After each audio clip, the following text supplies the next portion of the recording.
今天这个桌子完整了，上面桌面的地方是一个石头，一个大块的石头。那下面支架的地方是竹子做成的，主要是4只大只的脚，然后用横杆把它连接起来。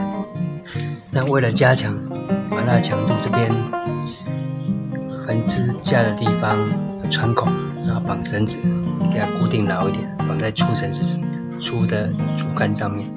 然后这边上面的横架也是同样的方法，这边有小孔，穿绳子过去，然后绑过来，